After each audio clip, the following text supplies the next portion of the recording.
The Blackwood Shooting Club shimmered with wealth and privilege under the afternoon sun. Polished mahogany benches lined the observation deck where designer sunglasses shielded well-fed faces from the glare. Applause erupted as Blake Caldwell, a former Olympic gold medalist, stepped back from the firing line, flashing a grin that matched his perfectly tailored blazer. He'd just landed another perfect shot, and the crowd soaked it up like champagne. Waitstaff in black vests slipped between spectators, offering drinks that cost more than most people's rent. Everything here was curated, expensive, untouchable. Then the mood shifted. A woman in a faded olive jacket and worn-out sneakers stepped into the space like she didn't belong. Heads turned, some with curiosity, others with disbelief.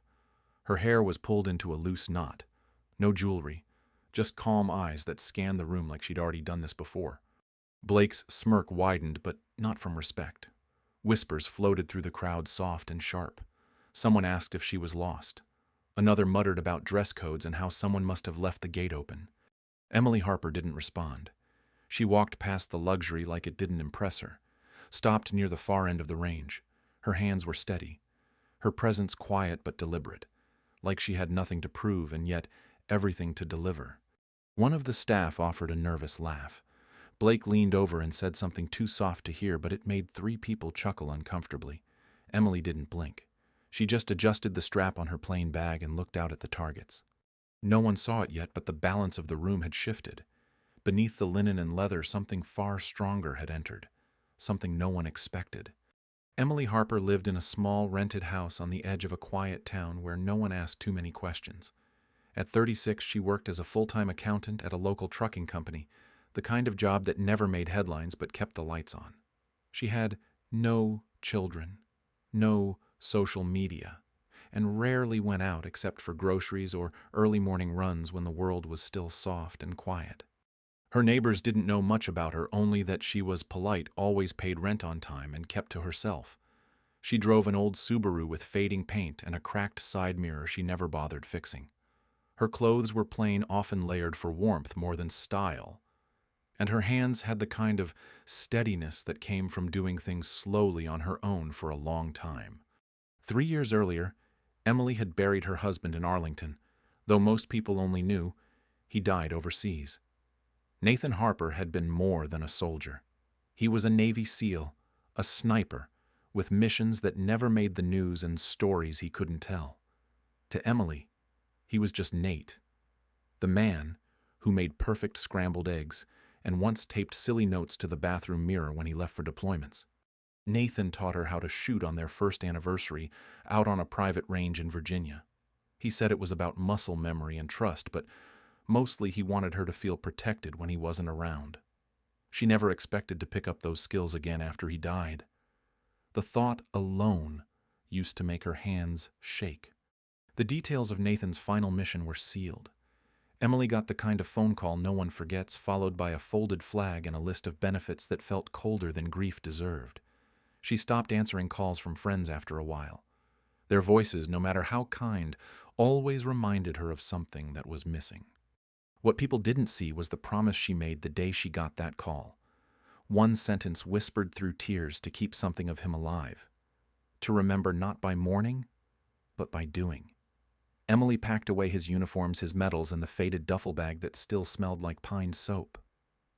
But she kept the notebook, the one filled with diagrams, wine charts, and hand-drawn targets he used to sketch during training. She read it sometimes when the house felt too quiet, mouthing his words like prayers. It wasn't about guns or tactics. It was about focus, breathing, stillness, letting your body remember what your mind might forget. She practiced on weekends in secret, not because she wanted to compete or prove anything, but because keeping that discipline was the only way she knew to stay connected to the man who had once meant everything. Emily wasn't hardened. She wasn't trying to be anyone's hero, but grief has a way of turning into something else when you carry it long enough. It becomes quiet power, not the kind that needs to be seen, the kind that waits. Blake Caldwell leaned against the rail with the casual confidence of someone who'd never been told no. His smile was razor-sharp, carved for cameras, and always a few seconds away from turning mean. He let his eyes drift down Emily's frame from her scuffed sneakers to the faded elbows on her jacket, and shook his head just enough for the gesture to sting. "Wrong turn to Walmart," he said loud enough for the people around him to hear. Laughter followed, not uproarious, but just enough to sting like a slap masked as a joke. Someone near the back let out a slow whistle and another voice muttered something about charity cases. Emily didn't flinch. She was still like a stone that had seen weather before. She looked ahead at the range without meeting Blake's eyes. He seemed to take that as weakness and stepped forward, his voice smooth but sharpened for effect. "10 grand says you can't hit that bullseye," he said, pointing to the target furthest downrange. His words were soaked in arrogance, the kind born in rooms where people clap for your worst behavior. The crowd responded with a mix of gasps and smirks, eager for a show that made them feel secure in their status. Emily blinked slowly and set her worn canvas bag on the bench. The motion was deliberate, unrushed, as if she were folding laundry instead of preparing for public humiliation. She pulled out a standard Glock, nothing fancy, and checked the magazine like she'd done it 100 times. Blake chuckled again, louder this time, like he was performing. "What, that thing? You sure it won't backfire?" More laughter, but not everyone was laughing now. A few people shifted in their seats, unsure if this was still funny or crossing into something else. Emily finally looked at Blake. Not angry, not afraid, just present. Calm in a way that unsettled people used to being the center of gravity. "I'll take that shot," she said plainly, and the silence that followed was sharper than any insult. Blake raised his brows, then gestured to the range like a host introducing a trick act. Everyone's attention snapped to Emily as she stepped up to the line. She didn't posture or explain. She simply stood there, lined up the target, and took a breath. The air around them felt different now. Heavier. Like the room realized this wasn't going to be the joke they thought it was. Blake crossed his arms, waiting to be entertained. Emily lifted the pistol. Her finger rested on the trigger, but she wasn't rushing. No one quite knew what to expect. But whatever it was, it wouldn't be pity. Not anymore. Emily squared her shoulders and found her footing on the concrete platform. She held the Glock with both hands, arms relaxed but firm, eyes locked on the target downrange. The wind brushed her face, but she didn't blink. She drew in a slow breath and let it out just as steadily. Her chest rose and fell in rhythm, not with nerves but with focus. The crowd had gone quiet, unsure whether to mock her again or just wait and see. Her finger settled on the trigger like it had done 100 times before, not rushed, not tentative, just certain. In her mind, she was no longer at Blackwood. She was in the woods outside Quantico, standing in the dirt with Nathan beside her, his voice soft but clear. Slow is smooth. Smooth is fast. Let your body remember what your mind might forget. She could still hear the way he breathed when he fired. Calm, quiet, like it was just another heartbeat. She let her muscles take over. Everything else, Blake's grin, the crowd's weight. The luxury around her fell away. Emily squeezed the trigger. The shot cracked through the air, sharp and clean. No flinch, no wasted motion. She lowered the gun without flourish and stepped back. The target downrange showed a single hole dead center. The bullseye. Clean. Perfect. Unmistakable. No one moved. No one clapped. Even Blake stood frozen. His lips slightly parted. Emily glanced toward him just once, then turned to leave the line. She didn't smile. She didn't speak. She just said what needed to be said, quiet and steady. "I'm just here keeping a promise." Blake's jaw tightened as he stared at the bullseye. The laughter from earlier had died off, replaced by a silence that felt more like judgment than awe. He took a step forward, trying to reclaim control of the moment.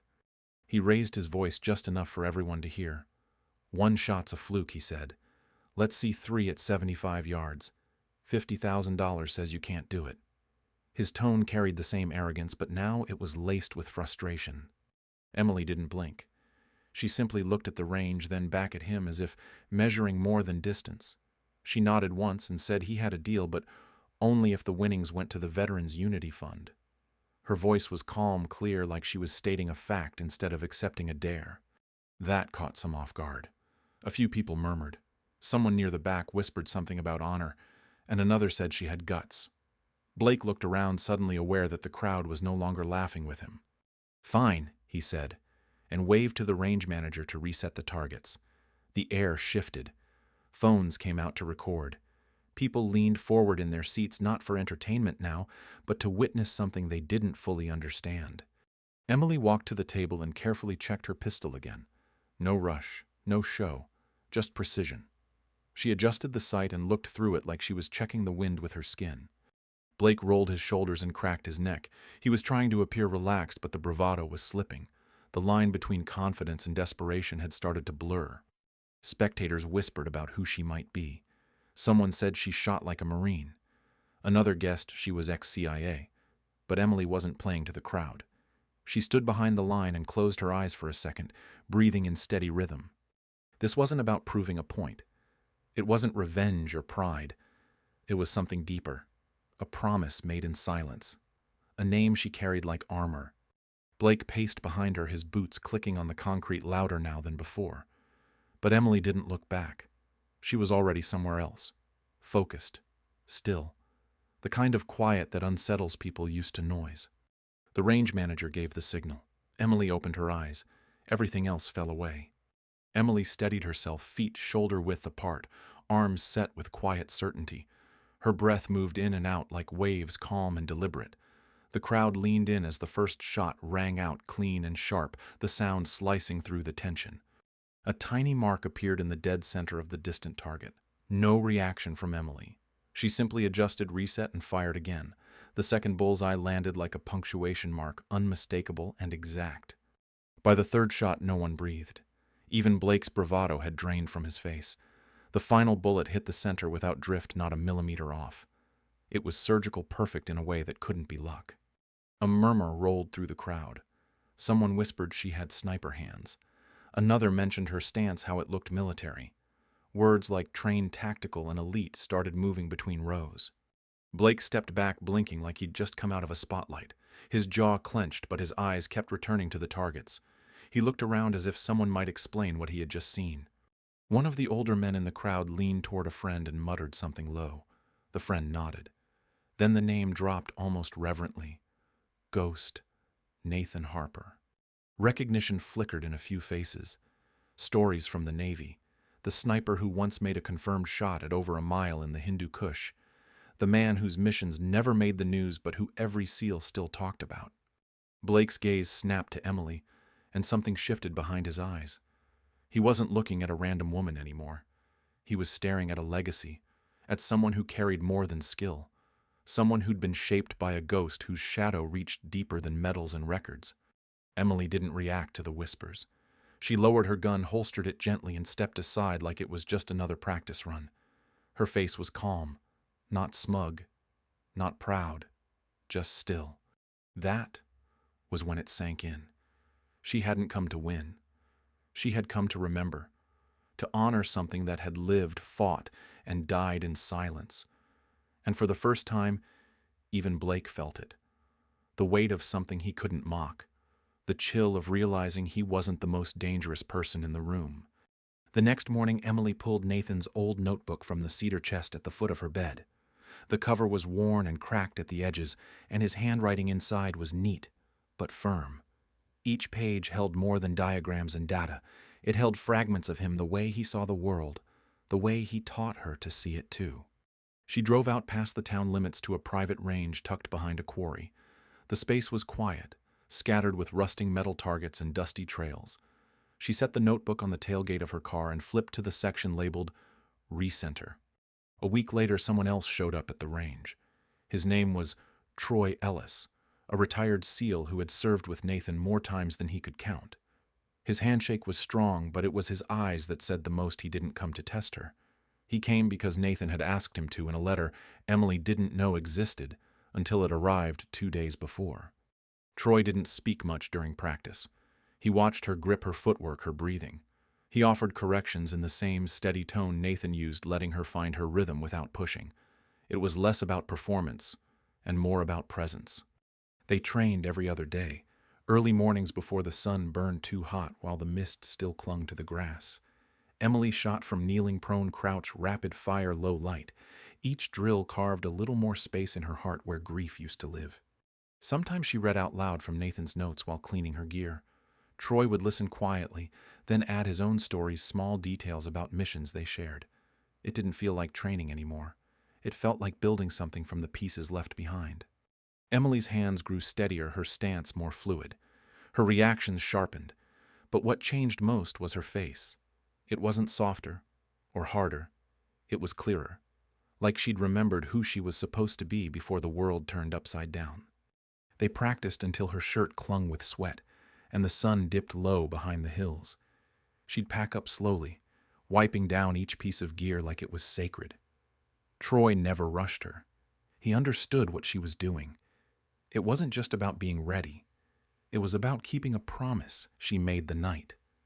The knock came to her door. By the end of the third week, she was shooting cleaner than ever before. But it wasn't the scores that mattered. It was the silence between shots, the way her heartbeat no longer raced, the way she could feel Nathan beside her again. Not as a ghost, but as memory made real through motion, through effort, through purpose. She didn't say much as they wrapped up that day. Just a nod, a small smile, and a look that said, "Thank you," in a language only the two of them understood. Troy returned it without a word. They both knew this wasn't about the next match. It was about the life she was choosing to reclaim, one pull of the trigger at a time. Blake didn't take the loss well. The next morning, paperwork arrived from the event committee, stamped and signed. A quiet rule change. For the final match, competitors were now required to use standardized military rifles provided by the organizers. It wasn't subtle. The weapon was a long-range Macmillan TAC-338, heavier and more advanced than anything Emily had touched in years. The balance was different, the recoil unforgiving. She knew right away it wasn't a coincidence. Troy read the notice and didn't say much, just handed her the new rifle and said they'd start from scratch. Emily nodded once, no protest, no complaint. She knew the game Blake was playing, but she had no interest in playing by his rules. The first few rounds were rough. Her shoulder ached from the recoil and her groups were wide and uneven. But she didn't flinch. She stayed longer at the range, arrived earlier. Every mistake became a lesson, every shot a step forward. She reread Nathan's notes and matched them to the rifle's specs, studied diagrams, adjusted her stance, recalibrated her sightline. Her hands moved slower at first, more deliberate until they didn't need to anymore, until muscle memory took over. By the end of the week, her breathing synced with the weight of the new trigger. Her shots tightened into clusters. The targets looked smaller now, but not harder. She no longer fought the rifle. She moved with it. Blake never showed up at the range, but Emily knew he was watching. She could feel it in the quiet changes. The way new people started hanging around. The way the pressure crept into every corner. She didn't let it in. She just kept going, one round at a time, one correction at a time, until there was nothing left of the fear he tried to plant. On the final evening of training, she hit 10 bullseyes in a row with wind in her face. She lowered the rifle, rested it across her lap, and looked toward the horizon. Her face was calm, not hardened, not triumphant, just ready. The sky was overcast as the crowd gathered for the final match, a thick blanket of gray hanging low over the range. Spectators filled every seat, hushed and leaning forward as the names were called. Emily and Blake stood at opposite ends of the field, rifles slung eyes forward. The rules were announced, the timer set. The first round began with a speed drill, and Blake moved fast, firing clean shots that clanged off the metal targets with confidence. He smirked as his name flashed first on the scoreboard. Emily took her time, each movement measured, every step deliberate. She wasn't slow, but she wasn't chasing him either. Her hits landed with a quieter rhythm, but they counted. Round 2 involved a shifting stance and timed reload. Blake kept his pace, aggressive, shoulders tight, eyes darting. Emily flowed through the course with less flash but more control. Her shots grouped tighter this time. By the third round, the challenge involved blind cover positions, a test of anticipation and adaptability. Blake stumbled slightly on the second transition, shaving seconds off his time. Emily crouched low, recalibrated, and fired a perfect pair through cover. The audience started to notice. There were fewer whispered comments about her jacket or her gear. More eyes tracked her every move. Some spectators even nodded when her score closed the gap. Blake noticed too. He kept glancing toward her lane between rounds, brows drawn. His breathing grew heavier, no longer steady. He missed a mark on the 5th drill, just wide enough to rattle his edge. Emily didn't react to the scoreboard. She locked in with every round, like each target was a conversation only she could hear. Her trigger pull was smooth, her stance rooted like stone. By the 7th round, the lead had narrowed to a single point. The crowd leaned in. No one spoke. Even the commentators fell quiet between shots. Emily's focus pulled them in, rewired the energy of the room. This wasn't luck. It was something earned, something built from loss and forged in silence. With every precise shot, she shifted the narrative from underdog to equal, and the crowd, once skeptical, started to believe. The final challenge loomed 10 precision shots with the Macmillan TAC 338. Emily took her place at the shooting bench as a hush settled over the crowd. She checked the rifle and felt something off her scope had been tampered with. The elevation was misaligned by just enough to throw her off at that distance. Blake stood nearby, arms crossed, looking too relaxed for a man who was barely holding a lead. Emily didn't say a word. She adjusted. Her fingers turned the dials with slow, practiced precision. Nathan had taught her how to correct for light, for wind, even for sabotage. She steadied her breathing, ignoring the heat rising in her chest. In her mind, she heard Nathan's voice. Check your posture. Trust your math. Trust yourself. Her cheek rested against the stock as the first shot rang out, cracking through the air like a bell. The target lit up, dead center. Another shot. And another. Each one clean, deliberate, identical in rhythm and calm. Blake's smirk faded with every impact. By the 7th, he was pacing. By the 8th, the range manager began whispering into a radio. Emily didn't flinch. She lined up the 9th, adjusted for a sudden gust of wind, and hit it clean. Then she paused before the final round. She looked toward the sky for half a breath, closed her eyes, then looked down the scope. Her finger squeezed. The 10th shot struck the bullseye with a quiet finality. The crowd erupted, no longer holding back. Applause burst across the range as people stood clapping, shouting her name. But the celebration didn't stop there. A judge stepped forward and lifted Blake's rifle. The chamber had been modified, his scores inflated, the cheat exposed. Gasps turned to shouts. The scoreboard was cleared. Emily's name stood alone at the top. Blake was disqualified. The organizers surrounded him, demanding answers. His legacy unraveled in front of everyone. Emily stood back from the bench. She didn't gloat. She didn't celebrate. She just exhaled, steady and slow, and walked away from the line. In that moment, she didn't need a trophy. She had justice and a promise finally kept. The investigation into Blake moved quickly. His name was pulled from tournament records, his endorsements paused, and his membership at Blackwood quietly suspended. By the time news outlets caught on, the community had already begun to distance themselves. Emily declined every interview request. She turned down book deals, brand offers, and a televised documentary. Her win had never been about proving anything to the world. It had been about keeping a promise, about honoring someone who lived and died without applause. She returned to her quiet life, but something had shifted. People sent letters, veterans reached out, and families asked if she would speak at memorials. She answered most of them, always in handwriting, always brief and sincere. A few months later, with the help of Troy and a few others who served with Nathan, Emily opened a small shooting and resilience center on a donated piece of land outside the city. It wasn't fancy, but it was built with care. And it had what mattered most: space, quiet, and people who understood. They named the training wing after Nathan. The sign above the door read, Harper Range. Inside, young veterans trained side by side. Some wanted to go pro. Others just needed to feel steady again. Emily didn't try to fix anyone. She listened, taught, and led by doing. Each session ended with one target hung far in the back. No timer, no competition, just one shot. The same way Nathan had trained her, to focus, to breathe, to remember. With support from the community, Emily established a scholarship fund in Nathan's name, not just for marksmanship, but for any veteran pursuing a new path. College, trade school, art, healing took many forms. At the opening ceremony, people gathered from all over. Some knew her from the competition.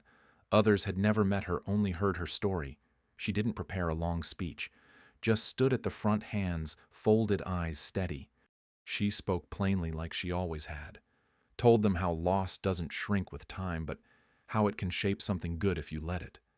That strength isn't loud. That purpose doesn't come all at once. It builds, one small act at a time.